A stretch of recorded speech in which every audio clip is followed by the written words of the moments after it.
یزید نے طاقت لگا دی پوری کی پوری یزید نے، لیکن میرے حسین کا ایک سر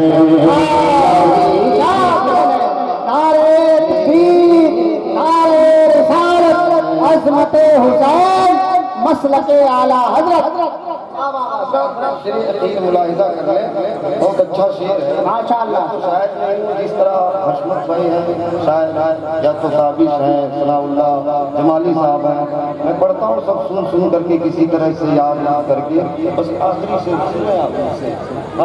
اے شمر تو حسین کو کیسے جھکائے گا، شمر تو حسین کو کیسے جھکائے گا، اے شمر تو حسین کو کیسے جھکائے گا، اے شمر تو حسین۔ ماشاءاللہ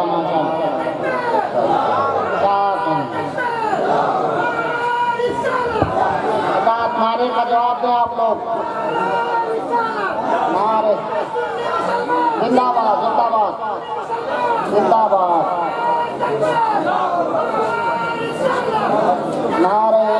نعرے تکبیر، نعرے رسالت، مسلک اعلی حضرت، شورائے اہل سنت، ثنا خان رسول، شاعر اسلام جناب دلبر شاہی، نعرہ تکبیر، نعرہ رسالت۔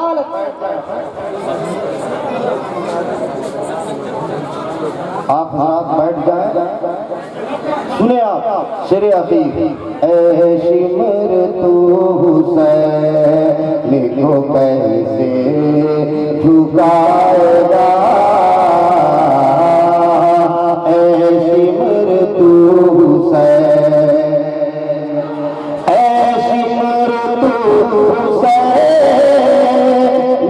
کیسے جھکائے گا، اے شمر تو حسین کو کیسے جھکائے گا،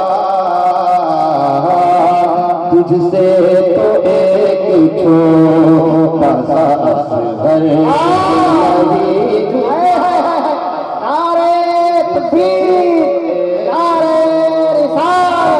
عظمت اہل بیت۔ ہم سبھی حضرات ذکر حسین میں بیٹھے ہوئے ہیں، ذکر شہدائے کربلا میں بیٹھے ہوئے ہیں۔ میں نے پہلے ہی کہہ دیا کہ میں گھر کا آدمی ہوں، 2-3 منٹ نعت خوانی، 2-3 منٹ کی گفتگو، جو اصل کام ہے وہ کرنا ہے، ہمیں بھی کرنا ہے اور آپ کو بھی کرنا ہے۔ تو ہم لوگ ذکر حسین میں بیٹھے ہوئے ہیں ماشاءاللہ۔ علماء کرام حسین اعظم کا اچھا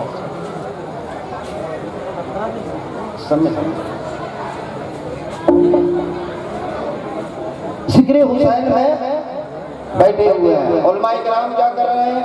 یہی نہیں، ہر جگہ ذکر حسین آپ لوگوں کو سنا رہے ہیں، اور نصیحت کے طور پر یہی کہتے ہیں کہ یاد حسین منایا کرو، ذکر حسین منایا کرو۔ ایک مرتبہ گرو نانک جی نے اپنے مریدوں سے کہا، اے میرے مریدوں حسین کی یاد منایا کرو، بول دو سبحان اللہ۔ میں کہتا تو خطیبانہ لبو لہجے میں اس میں 2-4 منٹ لیتا تب یہاں تک پہنچتا، لیکن ٹائم کم ہے، کم ٹائم میں زیادہ کام کرنا ہے۔ گرو نانک جی نے کیا کہا کہ حسین کی یاد منایا کرو۔ ان کے مریدوں نے کہا وہ تو مسلمانوں کے گرو ہیں، اچھا وہ تو مسلمانوں کے پیشوا ہیں، وہ تو مسلمانوں کے امام ہیں، ہم ان کی یاد کیوں مناویں؟ آپ لوگوں سے بھی کہا جائے، آپ لوگوں کا بھی جواب یہی ہوگا کہ وہ تو ان لوگوں کے پیشوا ہیں، گرو ہیں، ہم ان کی یاد کیوں مناویں؟ ان کے مریدوں نے بھی یہی کہا، کیا کہا کہ وہ تو مسلمانوں کے پیشوا ہیں، ان کی یاد ہم کیوں مناویں؟ اب گرو نانک جی کہتے ہیں مریدوں بتاؤ کہ میں تم لوگوں کا ہوں کی نہیں؟ تقریر سنیے گا تب بات سمجھ میں آئے گی. کیا کہا کہ میں تم لوگوں کا گرو ہوں کہ نہیں؟ سبوں نے بیک زبان کہا ہاں آپ ہم لوگوں کے گرو ہیں. پھر گرو نانک جی کہتے ہیں کہ ہم تم لوگوں کا گرو ہیں، اگر ہم تم لوگوں کو حکم دیں کہ جا گھر اور اپنی بہن سے شادی کر لے تو تم کیا کرو گے؟ سبوں نے کہا، سبھی مریدوں نے کہا میرا ضمیر اس بات کی اجازت نہیں دیتا. مریدوں نے کیا کہا؟ بس یہی 2-3 جملے بولوں گا اور بیٹھوں گا. گرو نانک جی نے کہا میں تم لوگوں کا گرو ہوں، اگر میں کہوں کہ جا اور اپنی بہن سے شادی کر لے تو تم لوگ کیا کرو گے؟ جواباً بولا گیا کہ میرا ضمیر اس بات کی اجازت نہیں دیتا ہے. تب گرو نانک جی نے مسکرا کے کہا ارے مورکھو، اسی ضمیر کا نام تو امام حسین ہے. یعنی جو ضمیر برائی سے روک دے اس ضمیر کا نام امام حسین ہے. جو ضمیر شراب پینے سے روک دے اسی ضمیر کا نام امام حسین ہے. جو ضمیر چوری کرنے سے روک دے اسی ضمیر کا نام امام حسین ہے. جو ضمیر آپسی اتحاد و اتفاق کو توڑنے سے روک دے اسی ضمیر کا نام امام حسین ہے. جو ضمیر نماز پنجگانہ کا پابند بنا دے اسی ضمیر کا نام امام حسین ہے. اخیر میں گرو نانک جی کہتے ہیں اے مریدو، امام حسین صرف مسلمانوں کے گرو نہیں ہے، اچھے دل والوں کے گرو ہے. اس کے پاس اچھا دل ہے، وہ چاہے ہندوستان کی زمین سے تعلق رکھے، پاکستان کی زمین سے تعلق رکھے، امریکہ کی زمین سے تعلق رکھے، افریقہ کی زمین سے تعلق رکھے، دنیا کے کسی بھی کونے سے تعلق رکھے، اس کے گرو ہیں میرے حسین. اور آپ آؤ ہندوستان، ایک نام مسلم ہے، حسین کی زندگی کو پڑھا، حسین کے 56 سالہ زندگی کو پڑھا تو یہ کہنے پہ مجبور ہو گیا My faith is that the progress of Islam does not depend on the use of sword by its believers, but the result of the supreme sacrifice of Imam Hussain رضی اللہ تعالیٰ عنہ. The great saint گاندھی جی اپنی کتاب میں لکھتے ہیں کہ آج کچھ لوگ کہتے ہیں کہ اسلام ٹیررزم کے ذریعے پھیلا ہے، آج کچھ لوگ کہتے ہیں کہ اسلام قتل کے ذریعے پھیلا ہے، آج کچھ لوگ کہتے ہیں کہ اسلام دہشت گردی کے ذریعے پھیلا ہے، آج کچھ لوگ کہتے ہیں کہ اسلام دم کے ذریعے پیدا ہے.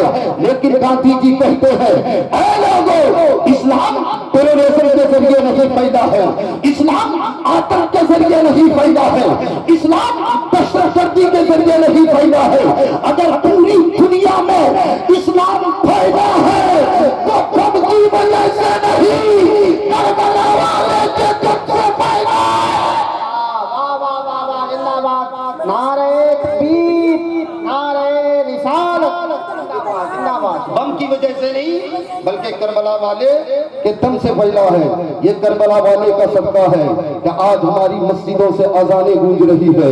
یہ کربلا والے کا صدقہ ہے کہ آج ہماری مسجدوں میں جو ہے منبر اور محراب نظر آ رہے ہیں. یہ کربلا والے کا صدقہ ہے کہ آج ہمارے چہرے پہ داڑھیاں ہیں، آپ کے سروں پہ ٹوپیاں ہیں، ہماری ماں بہنوں کے سروں پہ دوپٹہ. یہ کربلا والے کا احسان ہے. کربلا نہ ہوتا تو اسلام ہی زندہ نہ. یہ کربلا والے کا احسان ہے. تو گزارش یہ ہے کہ صرف جو ہے نعرہ لگانے سے کام نہیں چلے گا، صرف سبحان اللہ کہنے سے بھی کام نہیں چلے گا، بلکہ حسین کے کردار کو اپنا لو، حسین کی گفتار کو اپنا لو، حسین کے عادات و اطوار کو اپنا لو، حسین کے اعمال و افعال کو اپنا لو. اس مولوی کا اعتقاد کہتا ہے کہ تم دنیا میں بھی کامیاب رہو گے، آخرت میں بھی. ہم مسلمانوں کا اعتقاد ہے اور ہم مسلمانوں کا اگر یہ اعتقاد ہے تو کوئی بڑی بات نہیں ہے. گاندھی جی نے اپنی کتاب میں لکھا ہے کہ if India wants to be a successful country, it must follow in the footsteps of امام حسین رضی اللہ تعالیٰ عنہ.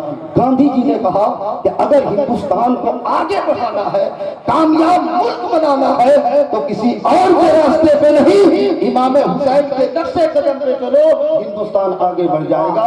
پیارے پیغام یہی ہے کہ جب ہندوستان آگے بڑھ سکتا ہے, اگر آپ حسین کی سیرت کو اپنے گھر میں لاگو کر دو, کردار کو لاگو کر دو, گفتار کو لاگو کر دو, تو آپ کا گھر بھی ایک کامیاب گھر کہلائے گا, آپ کا معاشرہ بھی ایک کامیاب معاشرہ کہلائے گا, آپ کا گاؤں بھی ایک کامیاب گاؤں کہلائے گا. بس میں اپنی گفتگو انہی چند کلمات کے ساتھ ختم کر رہا ہوں. میں بھی کہیں کہیں تقریر کر لیتا ہوں, لیکن یہ میرا گھر ہے, یہ اپنی گفتگو یہی ختم ہوگا. ماشاء اللہ.